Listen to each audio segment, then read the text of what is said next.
Så hedder jeg så Anja Andersen, og jeg er lektor på Niels Bohr Instituttet og ved derfor intet om smykker eller kunst eller noget som helst. Men jeg vil, inden jeg lige sådan fortæller, hvorfor jeg sådan synes, det er et fantastisk koncept, så vil jeg lige sige, jeg synes simpelthen, det er helt fantastisk med de der ringe, fordi det lykkes der at forny diamantringen. Og det er jo ikke, fordi der ikke er guldsmed før, der har lavet diamantringen. Altså, så det synes jeg må være ret svært. Og jeg synes faktisk, du har ramt noget, som i hvert fald rammer mig. Og det jeg står for, nemlig en diamantring. Altså, diamanter er jo bare flotte. Det kommer man jo ikke udenom, og det er jo det for gennem tiden, man altid har været fascineret af dem. Men samtidig så har jeg det sådan lidt med de der klassiske diamantringe. Jeg synes, de er sådan lidt mor- og mormor-agtige. Så for mig, de passer sådan ikke ligesom til mit cowboybooks t-shirt-koncept. Men så du har faktisk lykkes at lave en diamantring, som jeg synes passer til mig. Og specielt dem med de sorte diamanter er jeg meget fascineret af, fordi jeg tænker, jeg tror, der er rigtig mange mænd, der vil tænde på dem, at de kunne faktisk forestille sig at gå med en diamantring. Ja, uden at de føler, at de bliver troet på deres mandighed. Og når de så får dem i dine æsker, så er det også en gave, de er stolte af at tage imod, fordi ellers normalt, når man får sådan en lidt fimset smykkeæske som mand, så tror jeg, man sådan sidder lidt og tænker, nej, og det der velour, der er sådan bordeauxrødt og sådan noget, hvad skal man med det?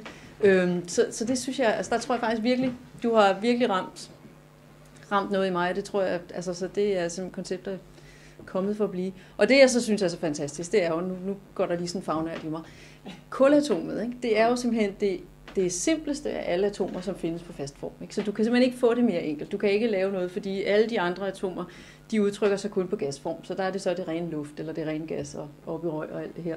Så hvis du skal have noget, der sådan er konkret. Og der synes jeg jo, at din fascination, det er jo også det, der er min fascination, fordi jeg forsker i stjernestøv, og det kan man på mange måder synes er kedeligt. Og det er der sikkert også mange, der gør. Men det, jeg synes, der er så fascinerende, det er netop sådan noget med, at man kan tage de der kulatomer, og så kan man sætte dem sammen på en måde, og så får man grafit eller kulfiber, som er sort og ugennemsigtigt og et forholdsvis blødt materiale, som gør den her ring så skøn egentlig, fordi den føles blød. Og så tager man de samme kulatomer, og så sætter man dem sammen. De laver en anden binding, man sætter dem sammen på en anden måde, og så har man det hårdeste mineral, vi kender, som er helt gennemsigtigt. Og det er det, der fascinerer mig, det er, at man kan få med fuldstændig de samme legoklodser, kan man give to helt forskellige udtryk. Og så er diamanter jo så fascinerende, fordi at for at få de gennemsigtige diamanter, altså dem, som ligesom der er interessant i diamantringen, så er det jo noget med en langsomlig proces, hvor de bliver skabt langt ned i jordskorpen, og så bliver de født langsomt op, hvor de så faktisk bliver født fra grafit, så de starter som grafit, de starter som kul, og så er de under højt tryk, og så bliver de simpelthen tvunget over i den der anden struktur, som diamant har, det man kalder sp3-struktur, og når det så foregår langsomt, så får man en gennemsigtig diamant. Men så hvis det foregår hurtigt, så får man en sort diamant, en carbonado-diamant, som dem bliver over. Og dem kan man så også lave hjemme i baghaven med at tage en pose grillkål og en stang dynamit og en olietønde for en af de tre. Og så kan man faktisk lave så sorte diamanter. Og så kommer diamanter jo forskellige farver, fordi så er det sådan, at når så de er på vej op gennem jordskorpen, så hvis der er noget svovlforurening, som der tit er, så får man sådan nogle tissegule diamanter, som ikke er så meget værd, for dem er der rigtig mange af. Det synes man ikke er sådan en fin farve. Men hvis der så er et enkelt kobaltatom, så får man faktisk blå diamanter, og hvis der er et enkelt rubidiumatom, så får man faktisk de røde diamanter, som så er meget sjældne. Men det er det samme. Det er mest kulatomer, og så bare fordi der er et enkelt atom, som er et andet, så dominerer det fuldstændig farven af det der. Og det, som jeg så synes er så fascinerende, det er alle de her atomer. De var slet ikke til stede, dengang universet blev skabt, fordi da universet blev skabt, var der kun de to simple brint og helium, og alt det andet er lavet inde i stjerner.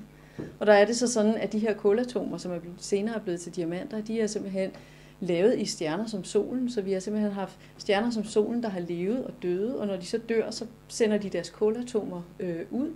Og i den proces laver de sådan noget diamantstøv, som svæver rundt, og som så kommer i meteoritter, og vi modtager det på jorden nogle gange, når vi er heldige. Men de diamanter, man køber, man finder på jorden, er lavet på jorden, så det er ikke på den måde stjernerne, der har drysset diamanter.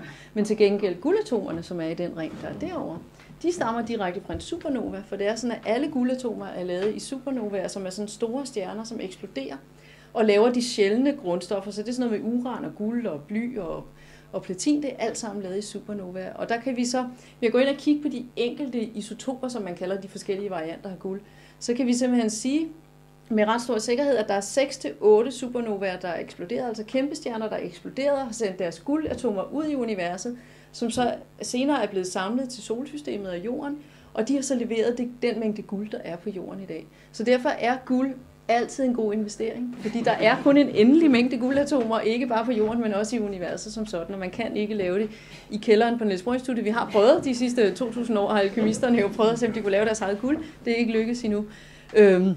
Så det er altid en god investering.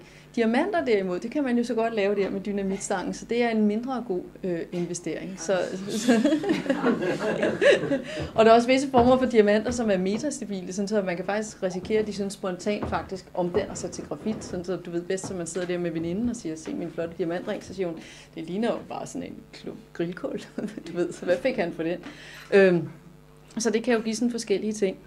Og når alt det her stjernestøv så er blevet samlet på jorden, så er det sådan, at nogle af de kulatomer, som ikke er blevet til diamanter og ikke blevet til grafit, de har faktisk givet årsag til livet. Og det er jo så en anden fantastisk ting med kulatomet, det er også det, der er hele i bogstavelig forstand ryggraden i, at vi findes som levende organismer, for det er det, der giver spiralen i DNA-molekylet. Og hele den spiralstruktur mener vi er lavet på lerpartikler, overfladen af lerpartikler, da livet opstod. Og derfor synes jeg, det hænger meget smukt sammen med de der leræsker, som ligesom som er det, der har skabt livet, hvor man så har kullet, som er skabt i stjerner, som solen, som har diamanterne og guldet, som er drysset ned fra supernovaerne. Så derfor så synes jeg, når jeg ser på det der, så er det jo simpelthen hele universet samlet i et. Og alt det mest fantastiske ved universet, fordi det er livs oprindelse og diamanter og glitter og det hele. Og den ring derovre, jeg ved ikke, om du kalder den Mælkevejen, der står derovre, hvor Helle er, men det minder mig om Mælkevejen. Jeg ved ikke, I må alle sammen gå forbi og se, hvad I ser. Jeg ser det der lysende bånd på himlen, det der sorte bånd, ikke? Og det er jo også det, der er så smukt ved de her ringe, synes jeg. Det er det der med, at stjerner lyser, men det er jo kun interessant, fordi de er mod den sorte himmel, altså kan man sige. Så stjerner er noget, fordi de er op imod ingenting, det sorte på en eller anden måde, ikke? Og det er jo også sådan meget fascinerende, det der med, hvornår er man noget, og hvornår er man ingenting. Og nogle gange er det godt at være ingenting, fordi ellers er der ikke nogen andre, der kan være noget. Så med det, så vil jeg sige stort tillykke til dig og til Helle for jeres fantastiske ting. Og undskyld, der gik lidt forelæst i det er en arbejdsskade. Og så ved jeg ikke, om du lige vil have ordet og sige sådan et eller andet. Skål og tak for lige bare.